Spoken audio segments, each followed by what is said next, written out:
Alhamdulillahi Rabbil Alamin. Nahmaduhu wa nasta'inuhu wa nastaghfiruhu wa na'udzu billahi min sururi anfusina wa min sayyiati a'malina. May yahdihillahu fala mudilla lahu wa may yudlilhu fala hadiyalah. Qaddimu a'malakum lidaril akhirah tajidu 'indaha fawzan wa najah.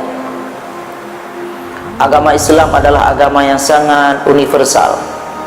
Karena dalam agama Islam ini Allah Ta'ala mengatur manusia melalui syariatnya, melalui hukum dan hakamnya, bagaimana hubungan kita dengan Allah dan bagaimana hubungan kita dengan makhluknya Allah. Salah satu hubungan dengan makhluk Allah Ta'ala yang akan mengeratkan tali silaturahmi, tali persaudaraan antara umat Islam adalah Rasulullah pernah berpesan ketika beliau datang ke Madinah, wahai para sahabatku, wahai kaum muslimin, yang pertama adalah afsus salam, sebarkan salam.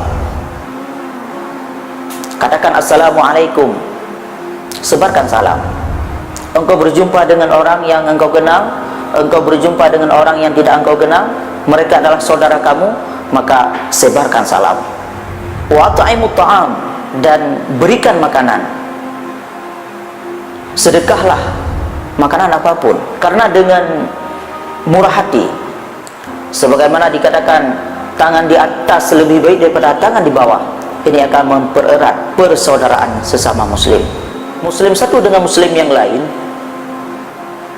tidak boleh berburuk sangka, tidak boleh bertengkar, tidak boleh saling mencaci maki, bahkan saling membid'ahkan dan mengkafirkan. Sehingga Rasulullah memesan dibagikan makanan. Karena dengan menghidangkan makanan kepada saudara-saudara kita yang lain, maka antara satu sama lain akan terdapat keterikatan yang dianjurkan dalam agama. Silaturahmi zahir dengan memberikan makanan, ini akan menyebabkan silaturahmi batin. Ketika antara satu sama lain saling bersilaturahmi, bertemu, memberikan salam, memberikan makanan, hati antara satu sama lain akan terikat. Dan yang ketiga, Rasulullah berpesan, wasilul arham, hubungkan silaturahmi, ikat persaudaraan. Sehingga umat Islam ini jangan dipisahkan oleh status-status yang kecil, status karena beda negara, status karena beda daerah, status karena beda suku, status karena beda profesi. Ini jangan.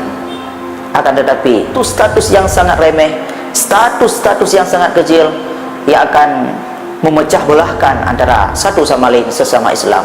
Akan tetapi kita mempunyai status yang sangat erat, yaitu status persaudaraan seiman, seagama, seakidah dan seislam.